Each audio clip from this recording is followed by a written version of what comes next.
Napanatili ng Administrasyong Aquino ang good satisfaction rating nito sa huling bahagi ng 2014. Ito ay base sa SWS survey mula November 27 hanggang December 1 ng nakalipas na taon. Sa nasabing survey, nakakuha ang Administrasyong Aquino ng good scores sa pagtulong nito sa mga biktima ng kalamidad at pagtatanggol sa teritoryo ng bansa. Tiniyak rin ng Malacanang ang pagpapatupad ng mga reforma upang higit pang mapagbuti ang pagbibigay serbisyo sa mga mamamayan. Narito ang report ni Elena Luna. Tiniyak ng palasyo na magpapatuloy ang mga reformang ipinapatupad sa nalalabing mga buwan ng Administrasyong Aquino. Sinabi ito ni PCOO Secretary Sunny Coloma matapos lumabas ang 4th quarter survey ng SWS o Social Weather Stations. Sa survey na ito, napanatili ng Administrasyong Aquino ang rating na good. Ayon sa SWS, 6 sa 10 Pilipino ay kontento sa ginagawa ng Administrasyong Aquino.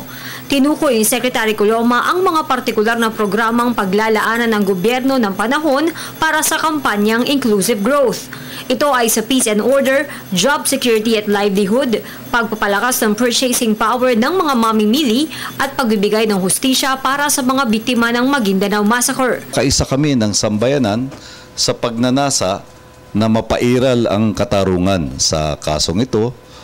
At siguro naman sa daloy ng panahon, magiging matingkad yung public opinion hinggil dito.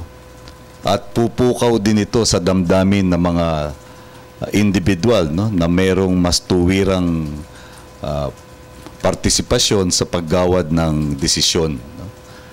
Sana ay mas may magawa pa ang ehekutibo, kaya lang sa sistema ng ating demokrasya, batid natin at buong paggalang po tayo sa ating mga proseso ng katarungan habang nakikiisa tayo sa mga mamamayan sa pag-asa na iiral ang katarungan. Ginawa ang survey November 27 hanggang December 1 noong isang taon. Para sa Telebisyon ng Bayan, Elena Luna.